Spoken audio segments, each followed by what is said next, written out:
दोस्तों नमस्कार, मैं मनोज कुमार शर्मा आजाद हिंद आवाज न्यूज के लिए एक बार फिर आपके बीच में दोस्तों सलाम, सत श्री अकाल, राम राम। और आज ब्लॉग शुरू करने से पहले आज आपका ध्यान कुछ बेरोजगारी के मुद्दे पर डालना चाहूंगा। बेरोजगारी का मुद्दा इतना गहरा हो चला है कि मैं आपको बता नहीं सकता।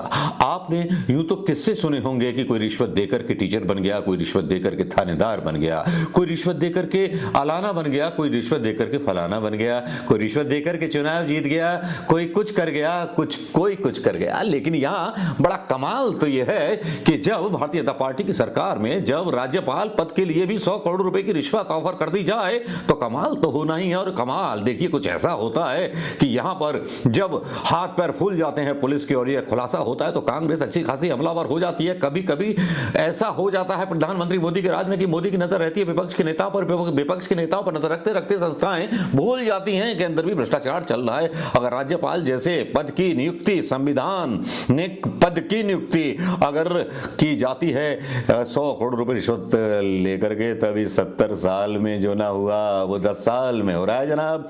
मालिक आला हुआ क्या कि ये खबर जब आई संज्ञान में तो अच्छा खासा भाई मतलब तहलका मच गया। और तहलका मचना था ही, क्योंकि भाई सीधी सी बात है कि 100 करोड़ की रिश्वत और वो भी राज्यपाल पद के लिए, वो भी अंडमान निकोबार का राज्यपाल बनाया जा रहा है, तो बात मतलब कुछ हजम नहीं हो रही थी।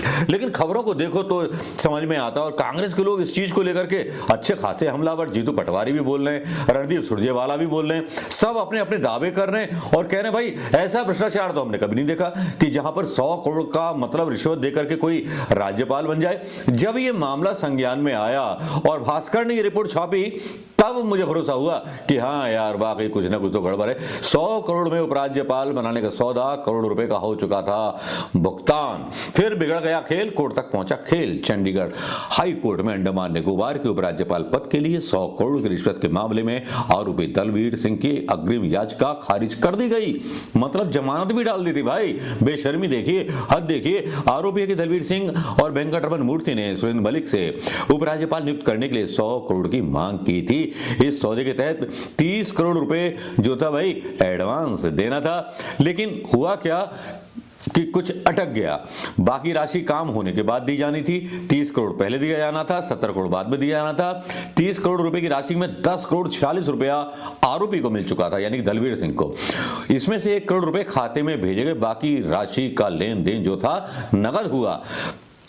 उपराज्यपाल का पद संवैधानिक पद है, ये मैं पहले ही बता चुका हूं। इस पद के लिए सौदेबाजी होने के बाद पुलिस में गुप्तचर एजेंसियां सख्ते में आ गईं, हाथ पैर फूल गए। प्रधानमंत्री मोदी जी की उस एजेंसी की जो एजेंसी तत्पर रहती है। अब पंजाब और हरियाणा हाई कोर्ट में जब यह मामला पहुंचा तो हाई कोर्ट ने 10 करोड़ रुपए लेकर उपराज्यपाल का पद दिलाने का झांसा देने के आरोपी की अग्रिम याचिका को, जमानत याचिका को खारिज कर दिया। कोर्ट ने कहा प्रथम दृष्टया पर्याप्त सबूत मौजूद हैं जो जमानत देना जनता में बहुत नकारात्मक संदेश देगा। हाईकोर्ट ने कहा कि राज्यपाल और उपराज्यपाल का पद भारतीय संविधान के तहत हर राज्य में सर्वोच्च पद है। दुर्भाग्यवश शिकायतकर्ता सुरेंद्र मलिक ने सोचा कि पैसे देकर उन्हें पद मिल सकता है, तो गलती सुरेंद्र मलिक साहब की।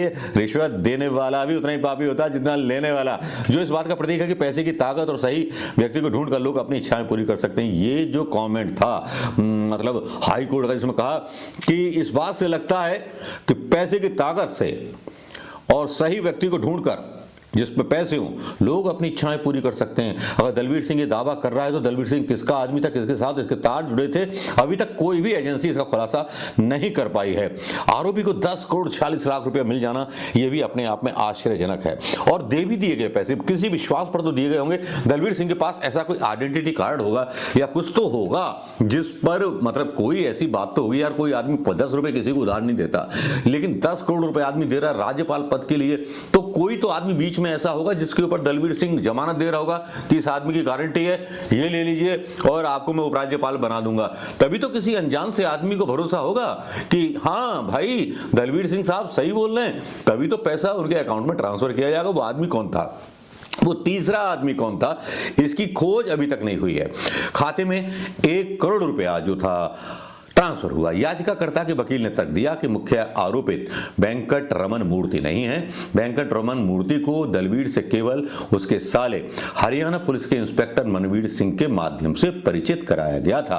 उसको सिर्फ पैसे के लेन देन के लिए इस्तेमाल किया गया। शिकायतकर्ता के वकील ने कहा कि भले ही वेंकट रमन मूर्ति की भूमिका छोटी है, लेकिन उसने अपने खाते में 1 करोड़ रुपए प्राप्त किए। वेंकट रमन नाम की ये जो तीसरा शख्स है वेंकट रमन, उसकी भूमिका सामने आती है और पूरे घोटाले में जानकार था। सभी स्थितियों पर विचार करने के बाद हाईकोर्ट ने पाया कि तस्वीरें, व्हाट्सएप चैट और जांच से साबित होता है कि सुरेंद्र मलिक ने पैसे तो दिए थे। रमन मूर्ति के खाते में 1 करोड़ रुपए का ट्रांसफर भी इससे प्रमाणित करता है। कोर्ट ने कहा कि यह याचिका में याचिकाकर्ता के खाते में इतनी बड़ी रकम मिलने का कोई स्पष्टता नहीं है कि मिली भी है कि नहीं। हालांकि सुरेंद्र मलिक का 9 जून 2023 को निधन हो गया। भैया करोड़ों रुपए की रिश्वत देकर के राज्यपाल बनने की सपने देखते देखते मलिक साहब भगवान को प्यारे हो गए, कुंभ भी नहीं देख पाए ना। तब उनके निधन से धोखाधड़ी समाप्त नहीं हो जाती। कोर्ट का ये ऑर्डर था। अब दोस्तों आपसे मेरे कुछ सवाल ये बताइए कि साहब कि 100 करोड़ की रिश्वत में देने के बाद अगर कोई राज्यपाल बन सकता है, तब क्या पैसे देकर के कोई मंत्री नहीं बन सकता? कल को ऐसा भी होगा, कल को बोलेंगे कि यार इतने पैसे पकड़ो, अंबानी जी बोलेंगे अरे यार हम बनेंगे प्रधानमंत्री, यार राज्यपाल है, राष्ट्रपति बनाओ हमको। अंबानी भी बोलेंगे। हाँ, अंबानी से याद आया कि अंबानी को ट्रम्प साहब ने बुला लिया है, लेकिन हमारे प्रधानमंत्री जी को नहीं बुलाया। हम लोग बस 100 करोड़ का उपराज्यपाल और ये राज्यपाल मतलब जो खेल है ये खेल रहे हैं, और इस खेल पर जो है कांग्रेस सिर्फ अपने बयान दे देती है, लेकिन अभी तक ऐसा कोई भी मतलब कदम कांग्रेस ने नहीं उठाया विपक्ष के नाते, जो सवाल पूछना चाहिए कि भैया इस तरह का काम हो रहा है, देश की संपत्ति, अपने संसाधन बेचे जा रहे हैं आपके मित्रों को। भाजपा के बड़े बड़े व्यापारी अब उत्तर प्रदेश राज्यपाल का संवैधानिक पद पर उतर आए बेचने पर, और ये बहुत शर्मनाक है। एक काला दाग है प्रधानमंत्री मोदी के लिए, शर्मनाक है और एक काला दाग है प्रधानमंत्री मोदी जी के लिए। तो अब आप क्या सोचते हैं, क्या ये सही हुआ 100 करोड़ राज्यपाल का, या प्रधानमंत्री मोदी जी की चूक है, या सरकार में कुछ ऐसे लोग हैं जो कभी कभी आपने सुना होगा ना कि वहां कश्मीर में भी एक आदमी गया था, वो CBI या रॉ का ऑफिसर बन के गया था।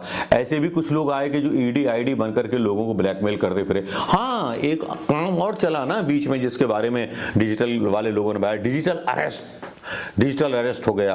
तो ये जो चीजें चल रही हैं धोखाधड़ी वाली, क्या इसका संज्ञान हमारी भारतीय एजेंसी को नहीं है? क्या एजेंसियां, भारतीय एजेंसियां कमजोर हो रही हैं, या भारतीय एजेंसियों की नाक के नीचे सारे गलत काम हो रहे हैं? कमेंट कीजिए, शेयर कीजिए, खबर को रोकिएगा मत, दबाइएगा मत, और धुआंधार कीजिए खबर को जो है शेयर, और अपने विचार भी इस पर देना आपको इसलिए जरूरी है क्योंकि प्रधानमंत्री मोदी से अगर आपने सवाल नहीं पूछा तो फिर सवाल कौन पूछेगा? मुझे लगता है कि मेरे सब्सक्राइबर मुर्दे नहीं, ये वो मछली हैं जो बहाव के विपरीत तैरती है। नमस्कार, जय हिंद दोस्तों।